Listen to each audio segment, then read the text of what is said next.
नमस्कार। सुबह के 7:30 बज चुके हैं और एक बार हम फिर हाजिर हुए हैं आपके सामने खबरें विथ न्यूज हार्ट लेकर। देखिए, आज की जो सुबह है वो बेहद ही खास है। आज वर्ष की शुरुआत है और सुबह सुबह हम आपके सामने आए हैं और आप सभी दर्शकों को, न्यूज हार्ट के तमाम दर्शकों को नव वर्ष की बहुत बहुत शुभकामनाएं। आपका जो साल हो वो एकदम इस बार उज्जवल हो, आपके लिए, आपके अनुकूल हो और आप जो चाहें वो इस बार हो। और उसके बाद हम खबरों की अब शुरुआत करेंगे और खबरों की शुरुआत करने के लिए हमारे साथ हैं न्यूज हार्ट के पत्रकार सागर जी। बहुत बहुत स्वागत है सागर जी, और जी आपको भी धन्यवाद नव वर्ष की धन्यवाद। बहुत बहुत बधाई। आपको भी और न्यूज हार्ट के तमाम तमाम दर्शकों को दर्शकों को भी जो है आंग्ल नव वर्ष की बहुत बहुत बधाई, बहुत शुभकामनाएं। आंग्ल थोड़ा जो है सो कठिन शब्द हो जाता है, तो सरल शब्द में अंग्रेजी नव वर्ष। हाँ, अंग्रेजी नव वर्ष ऐसे हम्म, समझाइए। हम्म, ठीक है, तो अंग्रेजी नव वर्ष की आप सभी को बहुत बहुत शुभकामनाएं, बहुत बहुत बधाई। अब आगे बढ़ते हैं और खबरों में आज सबसे पहले बात करेंगे हम बिहार के पूर्व डीजीपी आलोक राज की। बहुत चर्चित नाम है, बहुत कुशल अधिकारी रहे हैं। क्या है उनके बारे में वो भी बताएंगे। उसके बाद आपको बताएंगे कि आरएसएस, राष्ट्रीय स्वयंसेवक संघ, उसमें नए साल में संगठनात्मक बदलाव होने वाला है। क्या है वो बदलाव, वो भी बताएंगे। उसके बाद बताएंगे कि नीतीश कुमार के जेब में कितने पैसे हैं। फिर चर्चा करेंगे बंगाल की, मौसम का ढलता पारा, लेकिन बंगाल में जो है वो सियासी पारा वो बढ़ते जा रहा है, क्यों, इस पर भी चर्चा करेंगे। और अंत में चर्चा करेंगे दो संजय की। एक संजय ने धमाका किया और एक संजय को धमाके की धमकी मिली। कौन है ये दोनों संजय, इस पर भी बात करेंगे। सबसे पहले शुरुआत करते हैं सागर जी आलोक जी राज से। बिल्कुल। आलोक राज बिहार के पूर्व डीजीपी रहे हैं और तमाम पद पे रहे हैं, प्रशासनिक पद पे। कल जो है सो सेवानिवृत्त हो गए, लेकिन जी सेवानिवृत्ति के बाद उनको एक अहम जिम्मेदारी बिहार सरकार के द्वारा दी गई है, तो इस पे थोड़ा विस्तार से आप बताइए। बिल्कुल। देखिए, कल साल का आखिरी दिन था और कल रिटायर हुए हैं आलोक राज। पूर्व के डीजीपी रहे हैं और तेज तर्रार जो है आईपीएस की छवि जो है आलोक राज की रही है। बेहतर पुलिसिंग में अच्छा काम आलोक राज ने किया है। कुछ समय के लिए डीजीपी भी वो रहे हैं। और फिलहाल अगर बात किया जाए तो बिहार पुलिस भवन निर्माण निगम लिमिटेड के अध्यक्ष प्रबंध निदेशक का दायित्व उनको था और साथ में प्रभार के रूप में उनके पास बीएसएससी यानी कि बिहार का जो कर्मचारी चयन आयोग है, तो उसके वो प्रभार में थे, अतिरिक्त प्रभार में थे। तो अब रिटायरमेंट के बाद उनको नया प्रभार जो है वो दिया गया है और नए सिरे से बिहार कर्मचारी चयन आयोग का उनको पदभार जो है दिया गया है। चेयरमैन, फुल फ्लेज चेयरमैन उनको बना दिया गया है। मतलब आने वाले 6 सालों तक वो चेयरमैन बने रह सकते हैं, जिम्मेदारी संभालेंगे। तो ये बड़ा अपडेट है। और देखिए, एक जो खबर यह भी आ रही है कि आलोक राज जो बिहार पुलिस भवन निर्माण निगम लिमिटेड के अध्यक्ष प्रबंध निदेशक थे, तो इस पद पर भी एक किसी महत्वपूर्ण जो पद है ये, उस पर एक आईपीएस की चर्चा है। हालांकि और कई नाम आ रहे हैं, लेकिन सबसे प्रमुखता से जो नाम आ रहा है वो जेएस गंगवार का जो नाम है वो काफी प्रमुखता से आ रहा है। तो गंगवार साहब को ये जिम्मेवारी दी जा सकती है। बिल्कुल, जेएस गंगवार को ये जिम्मेदारी दी जा सकती है और वो भी बहुत कुशल अधिकारी है और नीतीश कुमार के पसंदीदा अधिकारी, मतलब नीतीश कुमार भरोसा करते हैं जिस अधिकारी पे, उनमें से एक हैं। अब बात करते हैं राष्ट्रीय स्वयंसेवक संघ। इस नाम से हर कोई परिचित है, कोई अधिक बताने की जरूरत नहीं है। संघ का शताब्दी वर्ष चल रहा है। 1925 में राष्ट्रीय स्वयंसेवक संघ की स्थापना हुई थी और वर्ष 2025 से 26 तक जो है संघ का शताब्दी वर्ष चलेगा। इस शताब्दी वर्ष में संघ में एक संगठनात्मक बदलाव की चर्चा हो रही है। क्या है वो बदलाव, इसके बारे में विस्तार से जानते हैं। बिल्कुल। देखिए, वैसे तो संघ से खबरें निकलना कितना मुश्किल होता है आप भी जानते हैं, और संघ की चीजें बहुत छन कर आती हैं, बहुत माध्यमों से आती हैं, अलग अलग तरीकों से निकल कर आती हैं। और एक्चुअल फैक्ट कितना है इसमें ये तो बाद में पता चलेगा, क्योंकि वहां बहुत नपे तुले और बहुत संतुलित बातें होती हैं और मीडिया से काफी दूरी बनाकर रखा जाता है। संघ के इस तरह जो भी जानकारी दी जाती है वो ऑथेंटिक रहती है, उसी आधार पे वो देते हैं और वैसे लीक होने की संभावनाएं बहुत कम रहती है। लेकिन फिर भी हम लोगों आपके पास कोई जानकारी आई है तो उस पर हम लोग चर्चा कर रहे थे, और ये संभावना मात्र हम बता रहे हैं, पहले ही बता आपने पहले ही कह दिया कि हो सकते हैं। हाँ, तो देखिए अखिल भारतीय प्रतिनिधि सभा होती है संघ की, और इस बार भी जो है वो हरियाणा के समालवा में होने वाला है अखिल भारतीय प्रतिनिधि सभा राष्ट्रीय स्वयंसेवक संघ की, और उसी प्रतिनिधि सभा में इस तरह की चीजों पर बातचीत होती रही है। जो भी कुछ बदलाव करने होते हैं बड़े स्तर पर, तो अखिल भारतीय स्तर पर, तो इसी प्रतिनिधि सभा में ही वो अहम निर्णय लिए जाते हैं। तो इस बार भी चर्चा है कि जो हरियाणा में जो अखिल भारतीय प्रतिनिधि सभा हो रही है अश्वनी जी, तो उसमें महत्वपूर्ण जो कुछ इम्पोर्टेंट कुछ बदलाव राष्ट्रीय स्वयंसेवक संघ के क्रियाकलापों में, सांगठनिक ढांचे में जो है वो किया जा सकता है।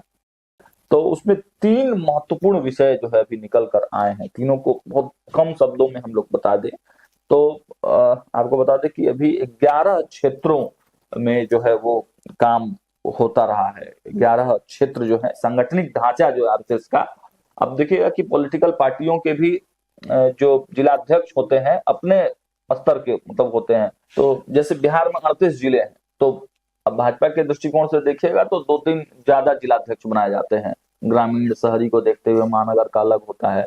उसी तरह से राजद का भी देखिएगा तो संगठन जिला अलग होता है। तो संघ में भी जो पूरे देश को जो है 11 क्षेत्रों में बांटा गया है अभी की जो संगठनात्मक दृष्टि है।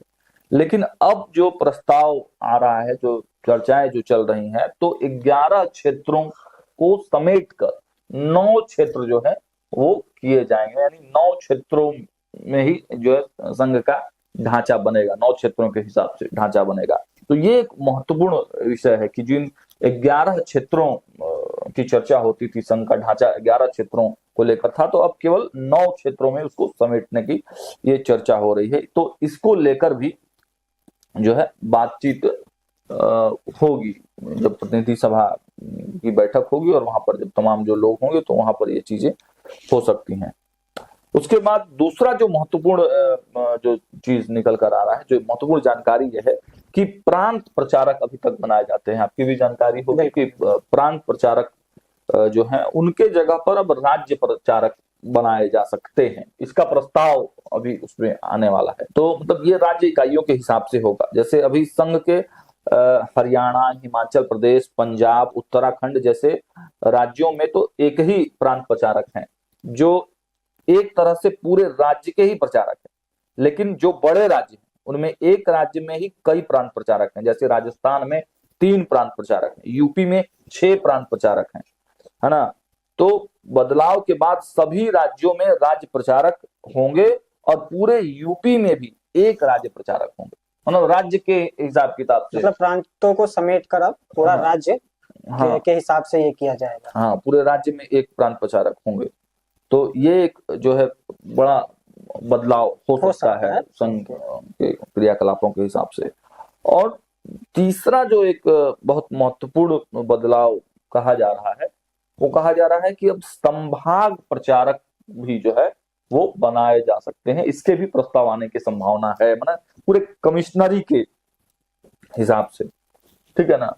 तो विभाग प्रचारक पहले से ही है, प्रांत प्रचारक पहले से ही है, तो विभाग प्रचारक और प्रांत प्रचारक जो कि अब राज्यसभा बन जा सकते हैं।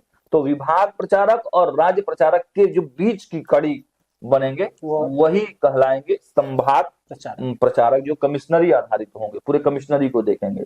तो यही मिला जुलाकर जो मुख्य तौर से बदलाव की बातें कही जा रही हैं। और देखिए ये पूरा मामला जो है ना वो विकेंद्रीकरण को लेकर है, विकेंद्रीकरण किया जा रहा है। मतलब जो सेंटर है, डिसीजन जो है वो एक जगह ना रहे, उसका विकेंद्रीकरण हो, हर जगह से जो है वो डिसीजन निकल कर आए। बिल्कुल, जगह जगह सेंटर बनाया जाए और उस हिसाब से जो है सो निर्णय लिया जा सके। ये एक संगठनात्मक जो बदलाव हो सकते हैं, इसके बारे में हमने आपको जानकारी दी। अब आगे बढ़ते हैं। साल के अंतिम दिन में मुख्यमंत्री नीतीश कुमार ने ये बता दिया कि उनके जेब में कितने पैसे। तो देखिए मुख्यमंत्री नीतीश कुमार पर सवाल कोई नहीं उठा सकता है, बिल्कुल, ठीक है ना। प्रधानमंत्री नरेंद्र मोदी ने भी कहा था कि सबसे बड़े समाजवादी नेता है ना देश के। तो उंगली आप भ्रष्टाचार उनका तो जिक्र ही मत कीजिए, है ना, कभी इस तरह के सवाल भी नहीं उठे उनके करियर में तो न सत्ता हो न विपक्ष हो। कभी, बिल्कुल। हम भ्रष्टाचार के आरोप मुख्यमंत्री नीतीश कुमार पर नहीं लेंगे। तो देखिए, साल के अंतिम दिन उन्होंने ये बता दिया है कि उनके जेब में कितना रुपया है। तो देखिए, सीएम के पास 2552 रुपए नगद और 17.66 लाख की चल संपत्ति है ना। दिल्ली के द्वारिका में उनके पास 1.48 करोड़ रुपए का एक फ्लैट भी है। कैश बहुत कम है मुख्यमंत्री नीतीश कुमार के पास। देखिए कि लगता है कि आपके ही जेब में नीतीश कुमार पे ज्यादा पैसा होगा। नहीं, फिलहाल तो मेरे जेब में नहीं है। 2552 रुपए मात्र उनके पास हैं नगद। और बैंकों की बात करें तो देखिए, जो 3 खाते उन्होंने दिए हैं, एसबीआई पटना सेक्रेटरिएट में 27,217 रुपए, एसबीआई पार्लियामेंट हाउस वाले में 3,358 रुपए और पीएनबी बोरिंग रोड पटना में 27,151 रुपए शामिल है। तो मात्र इतना ही उनके पास बैंकों में पैसा है और कैश मात्र जो है 2552 रुपए है। हाँ, 11 लाख के कार और थोड़ा जेवर हैं उनके पास, जो उन्होंने बताई है कि जिसकी की मौजूदा कीमत फोर्ड इको स्पोर्ट्स नाम की गाड़ी भी है उनके पास और उसकी कीमत बताई जा रही है कि 11,32,753 रुपए है। और मुख्यमंत्री के पास करीब 2,03,000 रुपए की ज्वेलरी भी है और कुल चल संपत्ति की बात करें तो 17,66,196 रुपए उनके पास हैं। और सबसे जो अहम जो बड़ी संपत्ति अगर देखी जाए तो द्वारिका इलाके में एक फ्लैट है 1.48 करोड़ रुपए की, है ना। और इसके उलट अगर आप देखें कि लालू यादव की संपत्ति, तेजस्वी यादव की संपत्ति, बंगला पे बंगला निकल रहा है, बंगला पे बंगला निकल रहा है। 2 बंगले तक तो हम लोग भी पहुंचे हैं।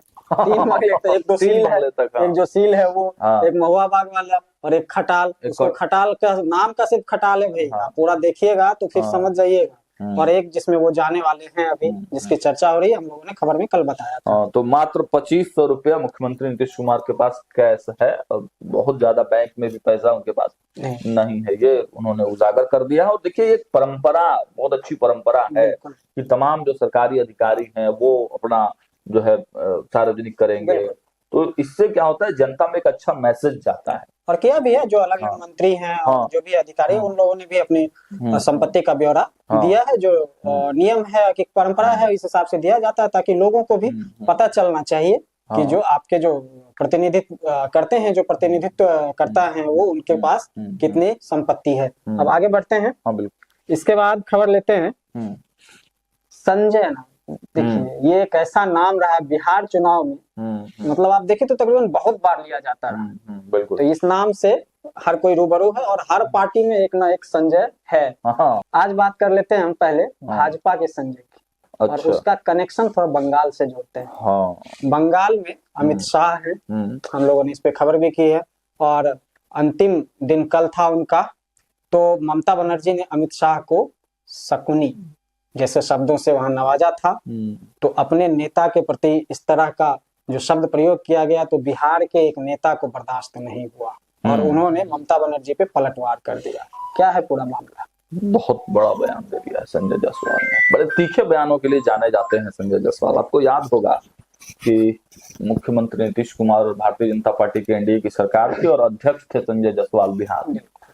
और कभी कभी इतने तीखे वो बयान दे देते थे कि नीतीश कुमार जो है ना गर्म हो जाते थे और भाजपा पूरी असहज हो जाती है उनके बयान पर।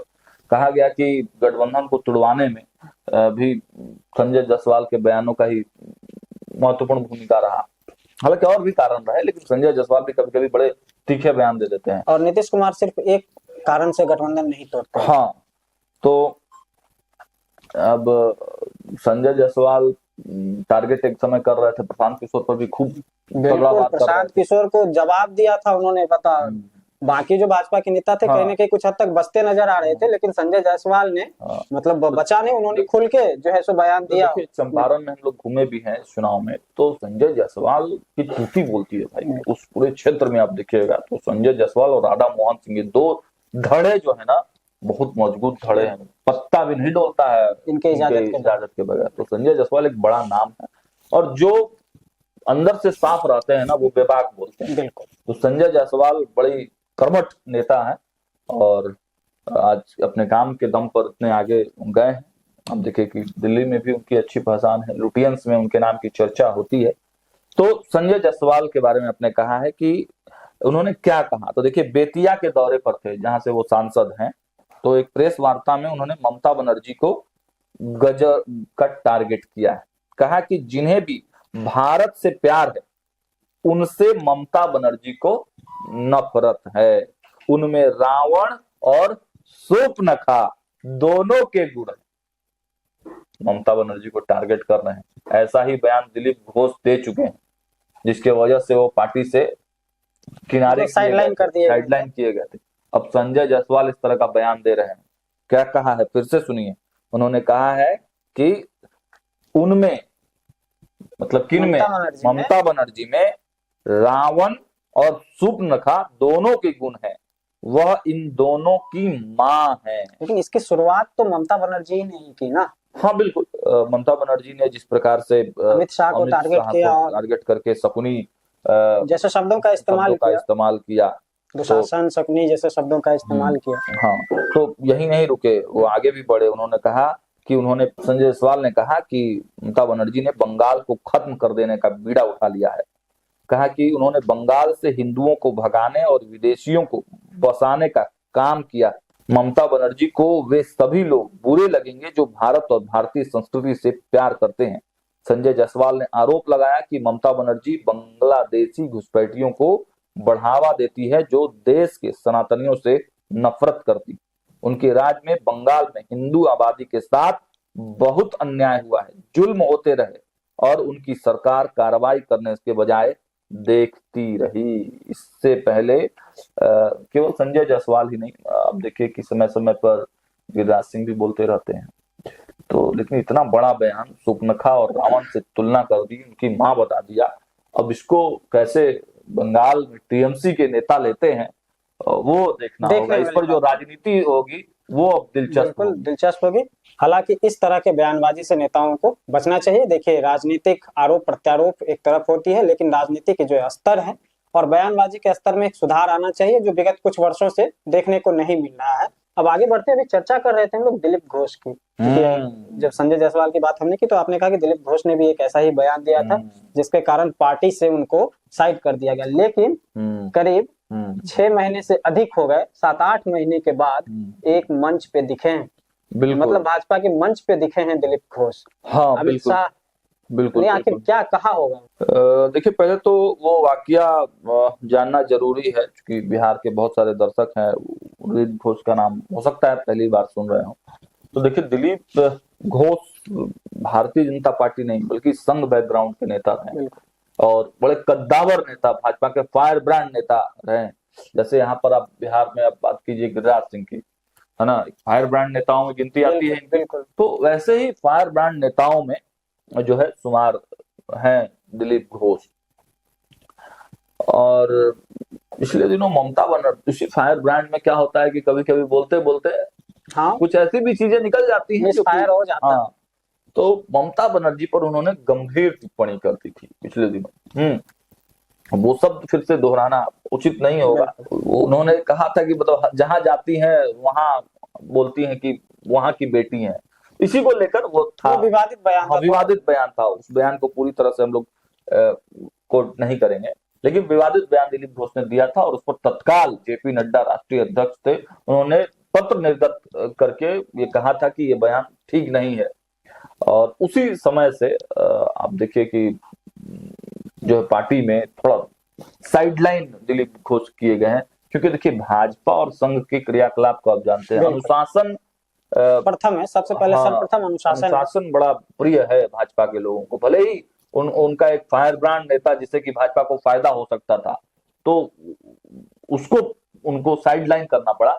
लेकिन अब चूंकि 6-7 महीना 8 महीना बीत गया है, दिलीप घोष को भी बहुत चीजें समझ में आई होंगी, तब उनके तेवर बदले हुए थे। तब अब अमित शाह चूंकि 3 दिवसीय यात्रा पर बंगाल गए थे, कमान अपने संभाल चुके हैं, है ना। तो दिलीप जायसवाल बिहार चुनाव में भी आके बैठे थे मौर्या में, याद है ना, क्या किए थे, सारा सिस्टम सेट कर दिए थे यहाँ से बैठे बैठे। तो अमित शाह वो चीज है भाई, अब बंगाल संभाल लिए हैं। अब बंगाल में अब देखिए कि बहुत तेजी से जो है ना वो सियासी चालें चली जाएंगी और परिवर्तन होगा माहौल। लेकिन इस तरह ठीक है, अमित शाह सियासी चालें चलेंगे और जाने जाते हैं माहिर हैं, लेकिन संजय जायसवाल ने जिस तरह का बयान दिया है, क्या लगता है ममता बनर्जी उस बयान को नहीं बनाएंगी वहां? अब देखिए इसमें डायरेक्टली ममता बनर्जी तो कुछ मुझे नहीं लगता है कि इंटरफेयर करे, लेकिन हाँ टीएमसी के नेता इस बयान को कैसे लेते हैं ये देखना होगा। और अब तो दिलीप घोष की भी एंट्री हो गई है। अब ऐसे बयान की मतलब ये उम्मीद की जा सकती है कि आते रहेंगे दोनों तरफ से। हाँ, जब भाजपा ने और अमित शाह ने उनको फोन करके बुलवाया है, स्पेशल उनको बुलवाया गया है उस बैठक के लिए। दिलीप घोष बंगाल की राजनीति में एक्टिव होंगे तो कार्यकर्ताओं में कितना जोश होगा। यहाँ पर गिरिराज सिंह एक भाषण दे देते हैं या कार्यकर्ताओं के साथ 10 मिनट बैठ जाते हैं तो भाजपा कार्यालय का माहौल जो है ना बदल जाता है। तो अब सोचिए कि दिलीप घोष जैसे जो बड़े और कद्दावर भाजपा संघ बैकग्राउंड के नेता जब एक्शन मोड में आएंगे तो क्या माहौल होगा, क्या फिजा बदलेगी। लेकिन एक चीज है, अमित शाह ने भी इस बात को वहां दिया है कि गुटबाजियां ना हो, आंतरिक कलह ना हो, विवाद ना हो। और क्योंकि शुभेंदु अधिकारी और दिलीप घोष में कहीं ना कहीं थोड़ी सी प्रतिद्वंदिता है, तो इस वजह से अमित शाह ने बता तो दिया है। अब देखिए दोनों बड़े नेता हैं, कैसे बंगाल में उन लोगों को राजनीति करनी है, क्या करते हैं उस पर हमारी नजर। बिल्कुल उम्मीद है कि अमित शाह ने कमान संभाली है तो हाँ बिल्कुल। और उन्होंने कहा भी है दिलीप घोष ने कि जो शीर्ष नेतृत्व जो जिम्मेदारी देगी उस जिम्मेदारी का मैं निर्वहन करूंगा। आप आगे बढ़ते हैं। एक और संजय, हाँ एक और संजय है, उनको धमकी मिल गई कि 12 बजे जो है तो धमाका हो जाएगा उनके घर पे। अब उन संजय भी काफी चर्चा में रहते हैं और कहा जाता है कि जो पार्टी है उस पार्टी में मतलब उनके बयानों के लेकर कई बार पार्टी भी असहज हो जाती है उनके बयान से।